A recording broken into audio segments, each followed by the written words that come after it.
Bom dia, oi Sandrinha, bom dia pessoal, vamos chegando. Nosso estudo de domingo, mais uma semana.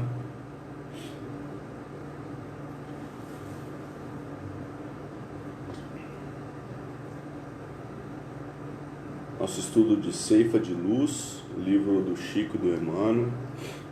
Bom dia. Vamos iniciar então com a nossa prece, pedindo a Jesus, ao Mestre amado, que possa nos ajudar, possa nos guiar pelas sendas do amor, da compreensão, da fraternidade, da solidariedade e da união, Senhor. Senhor, ampara os nossos caminhares, ampara as nossas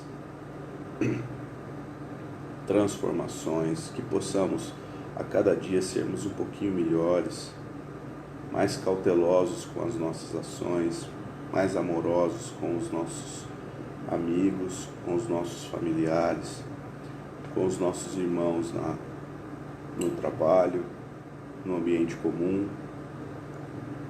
Senhor, por misericórdia, estenda as suas mãos sobre toda a terra, sobre toda a humanidade.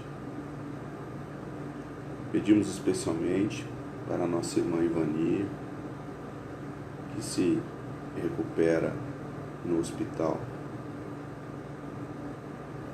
da doença do momento, que possamos fazer com que as nossas preces sejam ouvidas através da nossa emanação e da nossa vontade.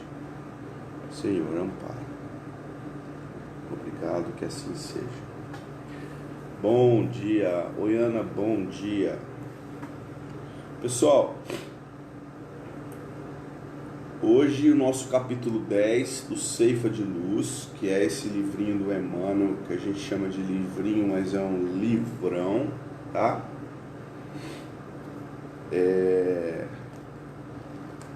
Porque é muito poderoso. O Emmanuel nos brinda com uma reflexão sobre doentes em casa, né? Doentes em casa. Toda vez que a palavra casa aparece, principalmente por espíritos como Emmanuel, que lida com exegese bíblica. O que é exegese bíblica? São estudos, né? Estudos confrontados, bíblicos. Simplesmente não se abre os evangelhos ou o Antigo Testamento, lê e faz uma interpretação rasa daquilo. O Emmanuel, ele se caracterizou, né, através dos anos aí com o Chico, ele se caracterizou por se mover nesse sentido do aprofundamento, né? Isso é exegese. Então, toda vez que um exegeta, que é quem faz a exegese, estuda e delibera um trabalho, como é o Emmanuel, em cada uma das páginas do Ceifa de Luz, quando ele cita algumas passagens, por exemplo, como casa, a gente já automatizou que o entendimento de casa não é a moradia física, tá, gente? O casa aqui tem uma abrangência para esses estudiosos. Casa é mente, nossa casa mental, tá? Que está perfeitamente alinhado com o livro número 5 do André Luiz, No Mundo Maior, né? Que fala também sobre a casa mental. Muito bem, então vamos tentar destrinchar isso aí, o que o Emmanuel está trazendo. Primeiro, a gente vai na frase que ele usou para estudar, né? Que é o versículo bíblico. Está lá em Colossenses 3,15, capítulo 3, versículo 15, foi uma frase dita por Paulo de Tarso, aos cristãos de Colossenses, aos cristãos colossenses, que era de uma cidade do Mediterrâneo chamado Colossos. Vamos lá. Diz Paulo de Tarso: e a paz de Deus domine em vossos corações, para a qual também fostes chamados em um corpo, e sede agraciados. Vamos repetir? E a paz de Deus domine em vossos corações, para a qual também fostes chamados em um corpo, e sede agraciados, agradecidos, certo? Então essa é a frase. A gente vai lá como de costume aqui no nosso estudo, a gente vai lá no original grego, né, para tentar buscar a fonte disso que foi dito há muito tempo e ver se tem alguma diferença, para saber de uma maneira mais próxima o que realmente Paulo de Tarso disse, o que ele escreveu para essa comunidade. Bom dia, Joyce. E diz lá, em grego transliterado: e a paz o Messias arbitrou no coração vosso, para a qual todavia fostes chamado num corpo, que agraciado emergiu. Então nós temos duas grandes diferenças. Tem uma palavra aqui que não combina, que é o domine, né? Dominação de Deus. Na verdade, o apóstolo, ele não usou Deus aqui em grego, ele usou Messias, que é Christos, tá? A palavra que ele usou é Christos, e o Christus brabeo, que é o que ele escreveu. Christus brabeo em grego, que quer dizer o Messias arbitrou e não Deus dominou. Tem diferença? Tem, porque arbitrar não não tem o sentido de imposição. Como assim? Dominar é um sentido de finalizar, né? Quando alguém domina sobre alguém, não tem um domínio parcial, né? Ou você domina ou você não domina. Se Deus te domina, você é então completamente Deus, não é assim? Agora, arbitrar é como se fosse um árbitro mesmo, um juiz em um certo litígio. Olha como a ideia vai crescendo, gente. É assumir um certo controle, né? É uma ação que gera uma reação.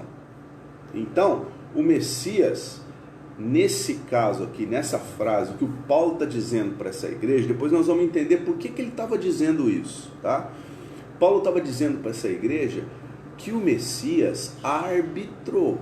Então, assim, ele fez um julgamento, né? Ele trouxe uma atenção, mas ele não definiu. Por quê? Em nossa casa mental, é como se nós tivéssemos o bem e o mal convivendo. Vocês devem perceber isso, não no dia a dia, não é assim? Quando a gente vai despertando para as coisas valorosas da vida, a gente ainda se debate em algumas situações, ou em muitas situações, a gente se debate com coisas corriqueiras, com coisas passageiras, com coisas que não são mais condizentes com o momento que você vive. Vamos tentar explicar melhor. Nós já compreendemos aqui nos nossos estudos evangélicos, nossos estudos espíritas que a gente traz aqui, evangélicos é no sentido evangelho, tá, gente? Evangelho de Jesus. Quando a gente faz os estudos, a gente já percebeu aqui, por exemplo, que o uso das palavras são muito importantes. Não é disso que a gente vem falando nos últimos tempos? Parece que todos os estudos caminham para isso. Muito bem.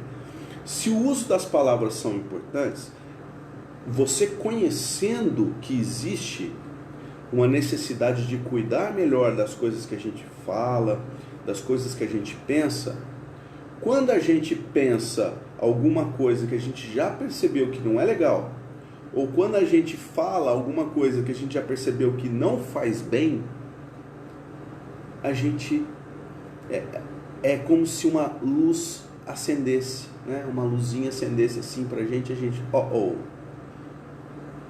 entenderam? Então, essa luta, esse dualismo que a gente tem, quando a gente passa a despertar para coisas mais valorosas, foi chamada a atenção por Paulo de Tarso aqui, porque o Cristo intercedendo, o Cristo arbitrando, porque o árbitro ele nivela, né? O árbitro ele é todo justiça, né? Ele nivela, ele traz o que não é, o que é bem, né? E ele sobe o que é mal. Então ele vai nivelando. Essa é a função do grande árbitro. E o Cristo, não o homem Jesus Cristo. É preciso também que a gente separe isso, né?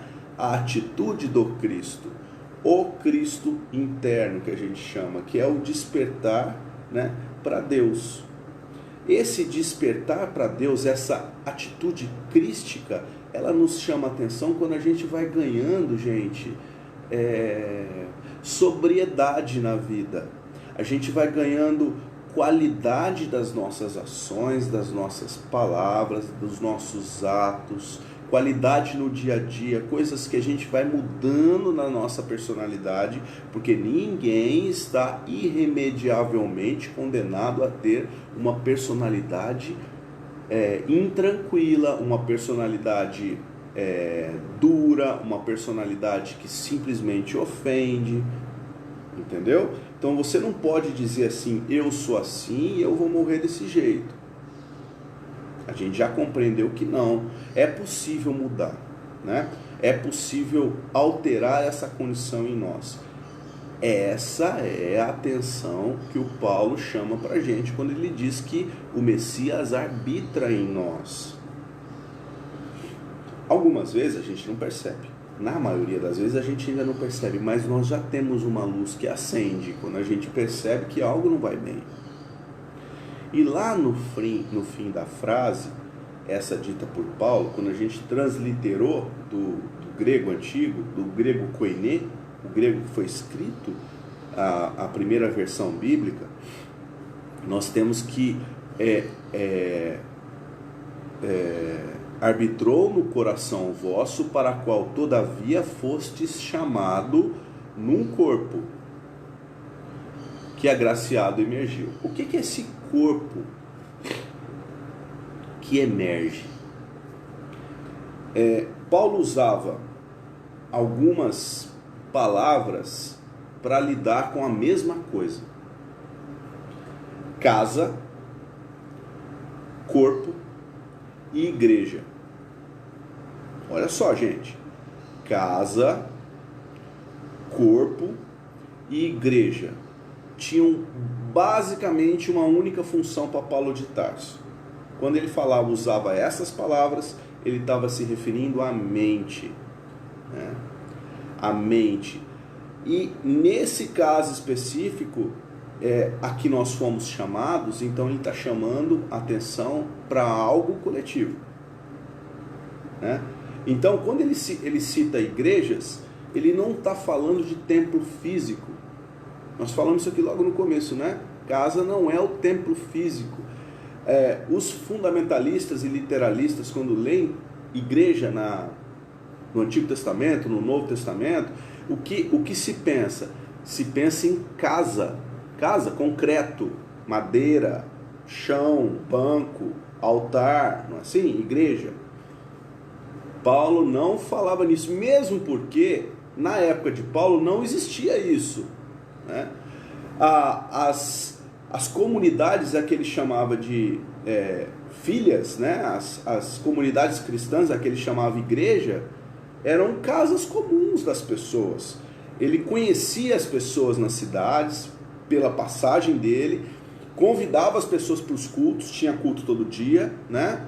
No final da tarde normalmente, porque pregava que o trabalho era fundamental, que ele não fosse pesado a ninguém, por exemplo, né? Paulo dizia isso. Então, ele trazia ali um dia inteiro de trabalho para no final do dia eles louvarem Deus, né? Entenderem a mensagem de Jesus, falarem de Jesus. Era basicamente isso. Aonde? Nas casas, nas casinhas simples, né? Nos terrenos do lado das casas, debaixo de uma árvore. Então, essa era a igreja do Paulo, né? Então, a igreja do Paulo não tinha uma formação física, não tinha telhado. Era simplesmente um agrupamento de almas que ali falavam de Jesus. Então, nesse sentido, dá para ampliar e pensar na mente coletiva daquele agrupamento, né? O que eles estavam ali conduzindo, né? O que eles estavam ali falando sobre o quê? E é basicamente isso que o Paulo traz aqui para a gente hoje e o Emmanuel desenvolve, né? Que dentro dessa mente, né, desse coletivo, existem doentes, né? Doentes em casa. Essa é a lição de hoje, né? Que basicamente dentro desse nosso telheiro imaginário nós temos doentes. Quem são os doentes? Pergunto para você. Quem são os doentes? A gente costuma dizer, né, que são aqueles que se desvirtuam de alguma forma. Mas você precisa de uma referência para dizer se aquela pessoa está sã, né, se ela é uma pessoa saudável ou se ela está doente. No caso, por exemplo, do Covid-19, da nossa doença física do momento, que está gerando esse problema no mundo. Uma pessoa que está sã, né, saudável, e uma pessoa que tem Covid. Basicamente, a que está sã, saudável, ela se sente bem, né? Ela faz as suas coisas normalmente, né? Basicamente isso. E a pessoa que está com o Covid-19, ela tem uma depressão, né, de todas as suas... de todos os seus... de vários sintomas que aparecem, né? Tem febre, tem dor no corpo, tem diarreia, tem... que mais? Dores generalizadas, né? Perda de olfato, paladar e por aí vai, né? Então nós temos uma diferença grande entre quem está saudável e quem está com essa doença, ok? Então, quem são os doentes em casa? Quem são os doentes da alma? Quem são os doentes mentais? Que a gente está fazendo a referência aqui hoje. Você precisa ter uma referência. Quem está são e quem está doente? Eu vou dizer uma coisa para vocês.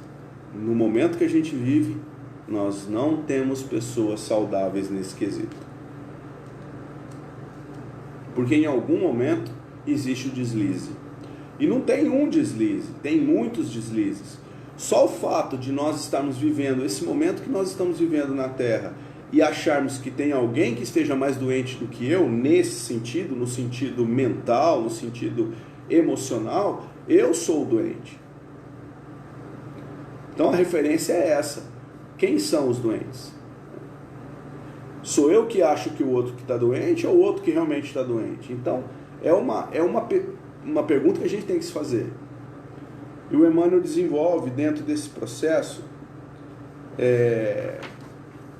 o estudo de hoje. Ele diz assim, ó: se abordasses agora o plano espiritual para lá da morte física e aí encontrasses criaturas queridas em dificuldade, o que farias? Olha a pergunta que ele começa com uma pergunta, né?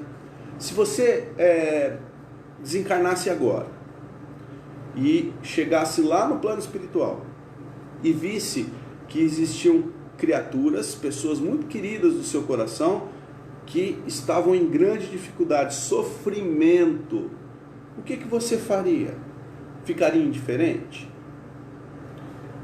E ele continua: aqui talvez surpreendesses um coração paterno em frustração.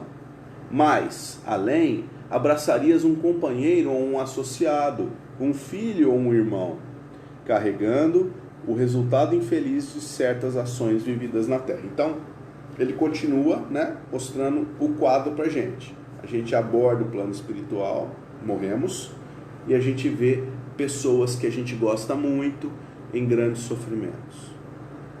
Como você se portaria perante esse sofrimento? E ele pergunta, que comportamento, ele afirma, ele vai mais uma vez, que comportamento adotarias se as leis divinas te outorgassem livre passaporte para as esferas superiores, facultando-te, porém, a possibilidade de permanecer com os seus inesquecíveis em tarefa de amor?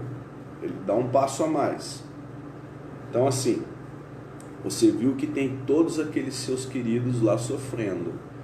Só que por miríades, a providência divina permitiria, dentro desse quadro, que você ascendesse, fosse embora, fosse para esferas superiores, fazer um trabalho ali diferente, um trabalho mais abrangente.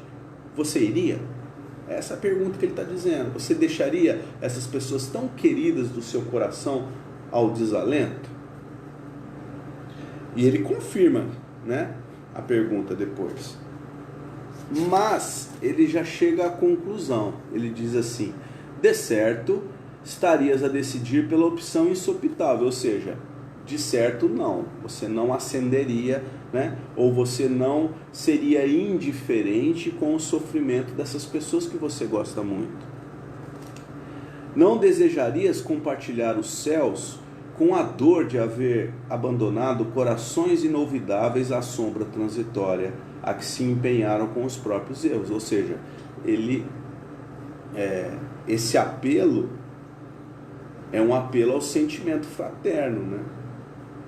É um apelo à solidariedade. Mesmo que o embaraço tenha sido provocado pela própria pessoa, pela própria individualidade, nem assim, você vendo o sofrimento, principalmente de pessoas que você tem grande afinidade, mesmo assim, você não deixaria essas pessoas sozinhas, mesmo que você não pudesse fazer nada. Ele confirma isso. Reconhecê-los-ia por doentes reclamando proteção. Demorar-te-ias junto deles na prestação do auxílio necessário. Aqui nós temos uma arbitragem de Jesus, do Cristo. Jesus não, do Cristo em nós. Se nós nos prestamos a sermos solidários, olha só, gente, se nós nos prestamos nesse momento fraternalmente a não nos tornarmos indiferentes a tal situação, então nós nos alinhamos com Jesus. Entenderam? Você vê o sofrimento alheio, você percebe ali um desvio, uma doença, uma dificuldade de relacionamento, uma dificuldade de apego, né? Uma dificuldade de qualquer matiz. Você vê essa dificuldade. Você reconhece naquela pessoa alguém que você tem por querido do seu coração. Você não só não se torna indiferente, como você compreende que essa pessoa está em desequilíbrio e eu vou tentar fazer o que eu puder para ajudá-la. Então aqui nós identificamos e arbitramos qual lado está em desequilíbrio. A justiça percebeu e arbitrou qual é o doente. Por quê? Porque eu tive a misericórdia. Porque eu me prestei a ajudar alguém, a ser solidário, a ser fraterno, a ser solidário. A palavra é solidariedade. Entenderam? Então aqui nós temos arbitrado quem é o doente. Vamos imaginar uma situação oposta. Qual seria a situação? Eu estou vendo a pessoa em desequilíbrio. Eu estou vendo que existe ali o problema. Eu reconheço e eu ignoro. Eu me torno indiferente. Eu finjo que nada acontece. quem é o doente? Perceberam como vira a balança? Quem é o mais doente? Porque muitas vezes a pessoa não sabe que está doente. Muitas vezes a pessoa não percebe o próprio erro. Só que nós que já temos alguma percepção, nós que já entendemos que solidariedade é lei universal, fraternidade é lei universal, meus amigos, foram os grandes apontamentos de Jesus para os sábios da época, não é? Quantas vezes Jesus não disse: Jerusalém, Jerusalém, o que será de ti depois? Uma das passagens emblemáticas dessa condição do despertar, né, de conhecer-se através da indiferença, é quando Jesus, num discurso ali para as pessoas sábias da época, ele cita as cidades tidas como pecadoras, né, aquelas bíblicas, Sodoma e Gomorra. Lembram-se de Sodoma e Gomorra, né? Que eram cidades em que se podia tudo, né? Eram cidades completamente materialistas, e ele diz que nem Sodoma e Gomorra sofreriam tanto, né? Em referência àqueles religiosos que conhecem a mensagem de Deus, né? A mensagem de Jesus, e não o praticam.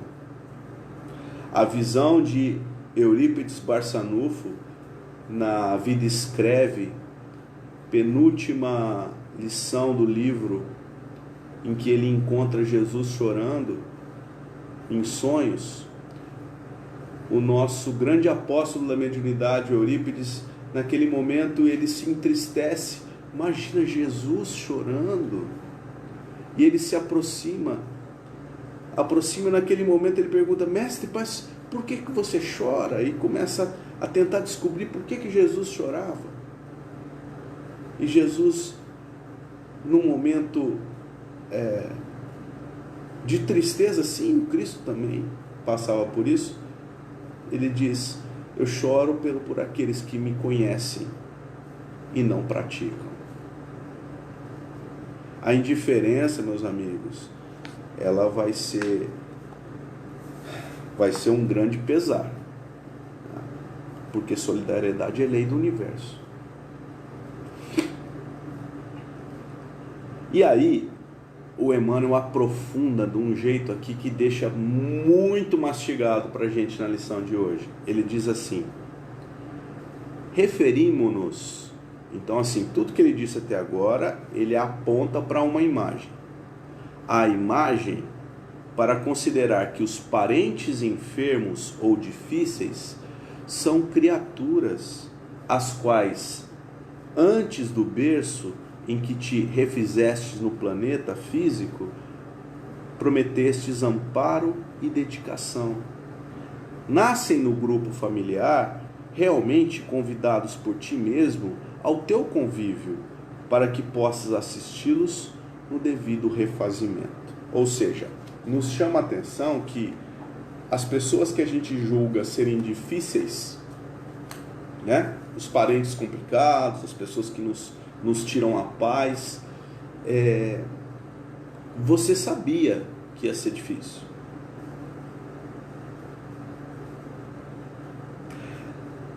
A gente sabia. Por quê? Porque houve um despertar, né? Houve um despertar. Então você sabia que ia ser difícil. Tinha um planejamento reencarnatório, né, antes da nossa vinda, e ali teve uma combinação. A gente sabia que ia estar junto com essas pessoas. Na verdade, muitas vezes houve o convite da nossa parte para eles participarem das nossas vidas e nós participarmos da vida deles. E aí a gente faz o que agora? Deixa para lá, não estou dando conta. Então, a indiferença é essa chamada de atenção. Então, a indiferença faz com que a balança pese para o lado contrário. Então, quem é o doente? Essa é a pergunta. Quem é o doente? Emmanuel termina: guarda em tua própria casa, né? A casa aqui não é a física. Quanto puderes, os parentes portadores de provações, e não lhes decretes o exílio, ainda mesmo a preço de ouro.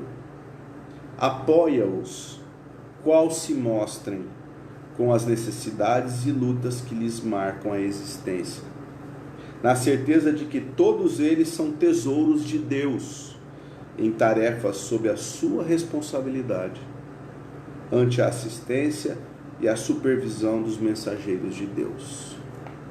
Então, amigos, ninguém é perfeito, longe disso. Nós estamos aqui em profundas batalhas, e nós temos aqui muitas coisas a reajustar. E com certeza as mais próximas de nós, as pessoas que estão caminhando ao nosso lado, são as batalhas mais importantes. Então, antes da gente atender ao pessoa que está um pouco mais longe de casa, atendamos as pessoas que estão mais próximas, né? Muitas vezes você não precisa dizer muito, não precisa ficar falando, mas o fato simplesmente de você compreender já é um caminho, né? E a gente vai mudando isso a cada dia. Uma das passagens mais bonitas que eu já conheci na minha vida, que dá aqui a cor para o nosso estudo de hoje, foi uma passagem que aconteceu com o Dr. Bezerra de Menezes, né? Isso foi contado pelo Chico.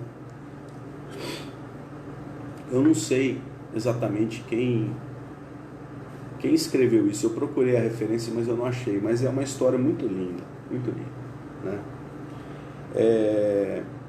O Dr. Bezerra de Menezes, ele desencarnou em 1900. 50 anos depois, estava havendo uma festa na terra, nos céus, alguma paragem celeste, das pessoas que conviveram com ele, Dr. Bezerra, e ele próprio. Eles estavam ali conversando, era uma espécie de uma comemoração mesmo dos 50 anos do apostolado do médico dos pobres, né? O médico dos desvalidos, que eram os apelidos dele, né? do Dr. Bezerra. Esse homem que passou uma vida lutando pelas pessoas, pelos párias da sociedade. A vida dele é uma ode a Deus, né? Ele era tudo menos indiferente. Ele foi sempre solidário. E o Chico participou, desdobrado, né? Participou desse evento. Diz a história que, num certo momento, veio bem do alto uma luz que veio se aproximando como uma estrela e estacionou bem perto deles, onde eles estavam, e se materializou em uma moça, senhora. E eles perceberam logo que era Celina. Celina era uma das enviadas de Maria, a mesma Maria, a Maria, mãe de Jesus. E a Celina veio trazer uma mensagem da Maria. Ele veio dizer para o Dr. Bezerra que ele estava sendo convidado pela própria mãe, por Maria, a ascender a esferas superiores para de lá ajudar a todos na Terra. E ele se emociona demais, né? Devia ser um momento muito bonito, muito luminoso, né? Ele se emociona demais e ajoelha-se na frente da Celina, agradece demais, né, o convite, mas ele pede para que ela pede humildemente para que ela, a Celina, levasse uma réplica para Maria, que se ele podia continuar no posto que ele se encontrava, porque enquanto houver ainda sofrimentos na terra, ele queria estar do lado dos homens.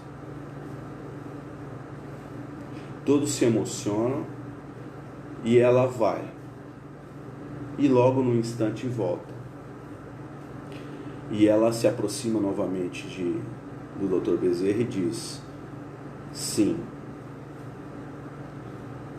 que Bezerra ficasse no seu posto o tempo que quisesse e sempre sob suas bênçãos. Neste instante, nessa lição que a gente traz aqui, nessa passagem do Dr. Bezerra, do Chico, né, dos outros bons espíritos que nos circundam, nós temos aqui uma mensagem muito clara, né, que a indiferença, ela nos limita e ela faz com que a balança da doença penda para o outro lado, ao passo que a solidariedade iguala e justifica essa questão. Então, quando nós nos depararmos com pessoas em desequilíbrio de qualquer espécie, né, sejamos solidários, sejamos fraternos, ao invés de indiferentes, ao invés de certa forma até maquiavélicos, né, meus amigos? Porque não compreender que o outro tem dificuldade é não compreender o mundo, né? Todo mundo está em dificuldade, todo mundo tem problema, todo mundo tem passado por muitas agruras nessa época que nós estamos vivendo, principalmente agora. Eu nunca vi tanta gente em desequilíbrio e nós não podemos cruzar os braços, principalmente para aqueles que estão muito próximos de nós. Cruzarmos os braços seria fazer exatamente o que os religiosos da época de Jesus fizeram.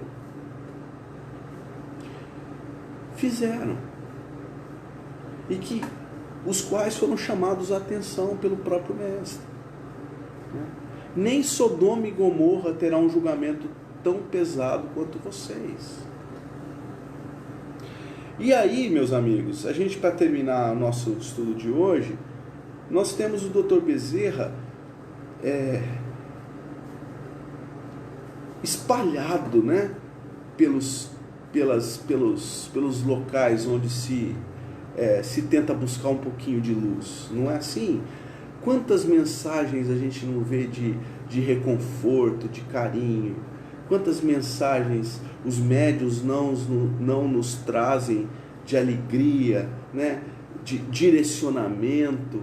O Divaldo mesmo é um médium que traz muitas mensagens bonitas do Dr. Bezerra, mas elas não são só bonitas pela forma, elas são bonitas pela profundidade. Então, quando você ouviu uma mensagem atribuída a Dr. Bezerra de Menezes, repare na profundidade.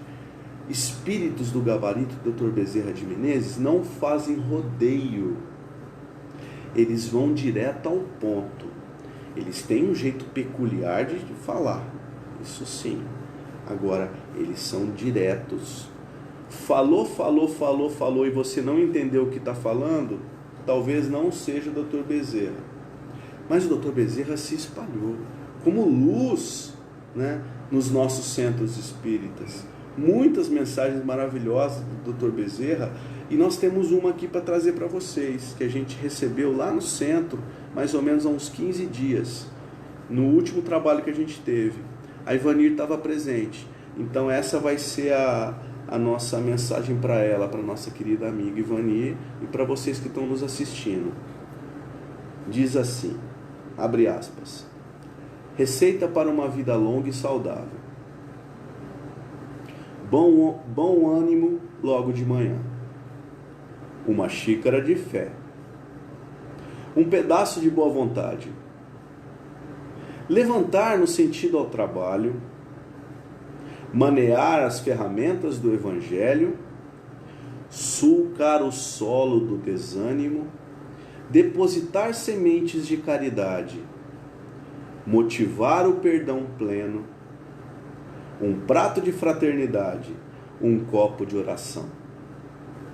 E adormecer sob a confiança de que com Jesus a água é viva, eterna e o amor é sempre o caminho. Bezerra. Gente, muito obrigado. Bom domingo para todo mundo. Fiquem com Deus. Até a próxima.